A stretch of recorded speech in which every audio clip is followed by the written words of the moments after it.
എപ്പോഴെങ്കിലും ചിന്തിച്ചിട്ടുണ്ടോ ഈ പ്രവാചകന്മാർക്ക് എങ്ങനെയാണ് ഇത്രയും അസാധാരണമായ ഒരു ശക്തി കിട്ടുന്നതെന്ന്? യഹൂദ, ക്രിസ്ത്യൻ, ഇസ്ലാം മതങ്ങളിലെല്ലാം ദൈവം തിരഞ്ഞെടുത്ത ചില വ്യക്തികളുണ്ട്. അവർക്ക് ഈ ലോകത്തെ തന്നെ മാറ്റിമറിക്കാൻ കഴിയുന്ന ഒരു അധികാരം ദൈവം നൽകിയിരുന്നു. അപ്പോൾ എന്താണ് ഈ ശക്തി?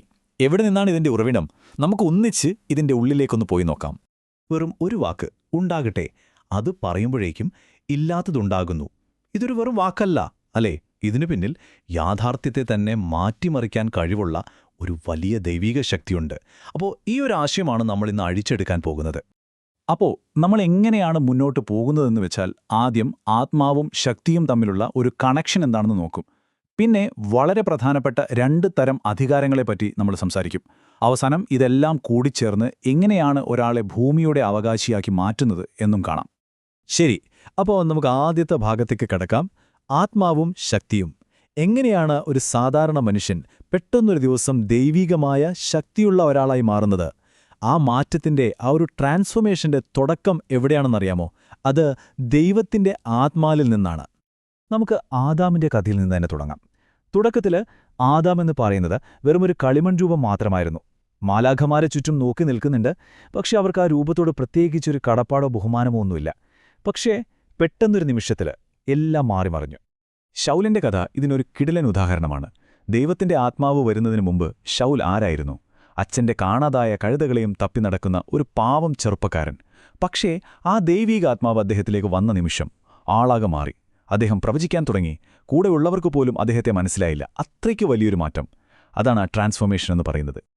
ഓക്കെ, അപ്പോൾ ഈ ദൈവിക ശക്തിക്ക് നമുക്ക് പറയാം പ്രധാനമായിട്ടും 2 വശങ്ങളുണ്ട്. 2 തരം അധികാരങ്ങൾ. ഇത് രണ്ടും എന്താണെന്ന് കൃത്യമായി മനസ്സിലാക്കിയാൽ മാത്രമേ പ്രവാചകന്മാരുടെ കയ്യിലുള്ള ആ ഒരു പവറിന്റെ ആഴം നമുക്ക് പിടികിട്ടിയുള്ളൂ. ആദ്യത്തേതിനെ നമുക്ക് നിയമപരമായ അധികാരം അഥവാ ജൂറിസ്പ്രുഡൻസ് അതോറിറ്റി എന്ന് വിളിക്കാം. സിമ്പിളായി പറഞ്ഞാൽ കൽപ്പനകൾ കൊടുക്കാനും നിയമങ്ങൾ ഉണ്ടാക്കാനുമുള്ള പവർ. ഒരു പ്രവാചകൻ ഒരു കാര്യം പറഞ്ഞാൽ അത് പിന്നെ വെറുമൊരു അഭിപ്രായമല്ല, അത് ദൈവത്തിൽ നിന്നുള്ള ഒരു നിയമം പോലെയായി മാറുന്നു. അത്രയും പവർഫുള്ളാണ്. ഇനി രണ്ടാമത്തേത്, അത് ഇതിലും ഒരുപടി മുകളിലാണ്. ഇതിനെ ഫോർമേറ്റീവ് അതോറിറ്റി എന്ന് പറയും. ഇത് നിയമങ്ങളെക്കുറിച്ചല്ല, മറിച്ച് പ്രപഞ്ചത്തെക്കുറിച്ച്, ഈ റിയാലിറ്റിയെക്കുറിച്ച് തന്നെയാണ്. വാക്കുകൾ കൊണ്ട് യാഥാർത്ഥ്യത്തെ തന്നെ ഉണ്ടാക്കിയെടുക്കാനുള്ള ഒരു അവിശ്വസനീയമായ ശക്തി. ഒന്ന് ആലോചിച്ച് നോക്കൂ. വീണ്ടും ആദാമിന്റെ കഥയിലേക്ക് വന്നാൽ ഈ 2 അധികാരങ്ങളും നമുക്കവിടെ ഒരുമിച്ച് കാണാൻ പറ്റും. ഒരു വശത്ത് ദൈവം മാലാഖമാരോട് ആദാമിനെ വണങ്ങാൻ പറയുന്നു. അതായത് ആദാമിന്റെ സ്ഥാനം അവർക്ക് മുകളിലായി. അദ്ദേഹത്തിന്റെ ഇച്ഛ അവർക്കൊരു നിയമമായി. അതാണ് നിയമപരമായ അധികാരം. ഇനി മറുവശത്തോ, ആദാം മൃഗങ്ങൾക്ക് ഓരോ പേരിടുന്നു. അദ്ദേഹം എന്ത് പേരിട്ടുവോ അത് അവയുടെ സ്വഭാവം തന്നെയായി മാറി. വാക്ക് യാഥാർത്ഥ്യമാകുന്നു. അതാണ് രണ്ടാമത്തെ, അതായത് രൂപീകരണപരമായ അധികാരം. അപ്പോൾ നമുക്ക് ഈ നിയമപരമായ അധികാരത്തെക്കുറിച്ച് കുറച്ചുകൂടി ഡീറ്റെയിൽ ആയിട്ട് നോക്കാം. ഒരു ചോദ്യം വരാം. നിലവിലുള്ള നിയമങ്ങളെ മറികടക്കാൻ ഒരു പ്രവാചകന് പറ്റുമോ? ഉത്തരം പറ്റും എന്നാണ്. യഥാർത്ഥത്തിൽ അതാണ് ഈ അധികാരത്തിന്റെ ഒരു പ്രധാനപ്പെട്ട വശം. നമ്മൾ ആദാമിൽ നിന്ന് തുടങ്ങി മോശ, ദാവീദ്, യേശു വഴി മുഹമ്മദ് നബി വരെ നോക്കിയാൽ ഒരു കാര്യം വ്യക്തമാണ്. ഈ നിയമപരമായ അധികാരമെന്ന് പറയുന്നത് ഒരു തുടർച്ചയാണ്. തലമുറകളായി പ്രവാചകന്മാർക്ക് കൈമാറി വന്ന ഒരു ദൈവീക ശക്തിയാണിത്. ഈ ഉദാഹരണങ്ങളിലൊക്കെ ഒരു കോമൺ പാറ്റേൺ നിങ്ങൾ ശ്രദ്ധിച്ചോ? ദാവീദ് പ്രവാചകൻ മോശയുടെ നിയമങ്ങൾ മാത്രം നോക്കിയല്ല ഭരിക്കുന്നത്. യേശു വന്നിട്ട് സാബത്ത് നിയമത്തിന്റെ കർത്താവ് താനാണെന്ന് പറയുന്നു, വിവാഹമോചന നിയമം മാറ്റുന്നു. മുഹമ്മദ് നബിക്കോ കാര്യങ്ങൾ അനുവദിക്കാനും വിലക്കാനുമുള്ള അധികാരം ഖുർആൻ തന്നെ നൽകുന്നു.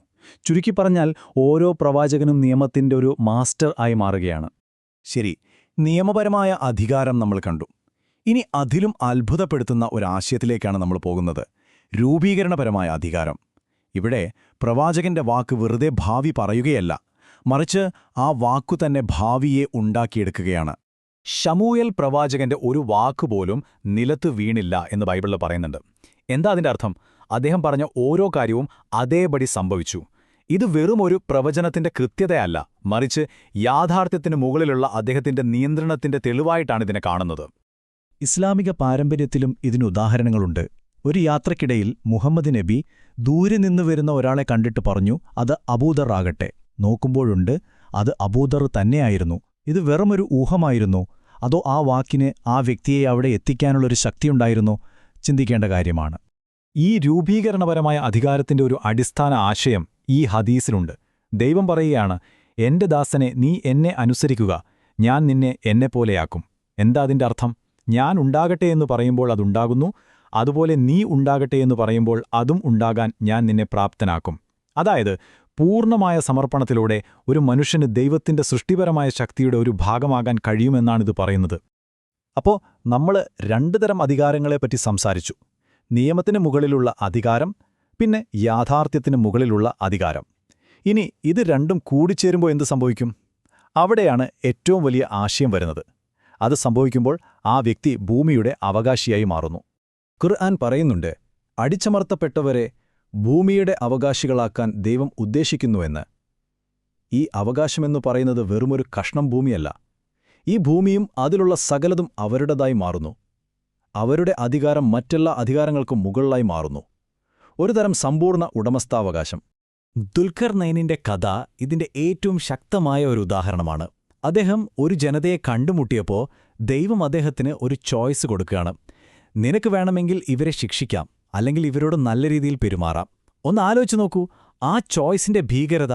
ഒരു കൂട്ടം മനുഷ്യരുടെ വിധി തീരുമാനിക്കാനുള്ള പൂർണ്ണ അധികാരം ഒരാൾക്ക് നൽകുകയാണ്. അതൊരു ഉടമസ്ഥന് മാത്രം ലഭിക്കുന്നൊരധികാരമാണ്.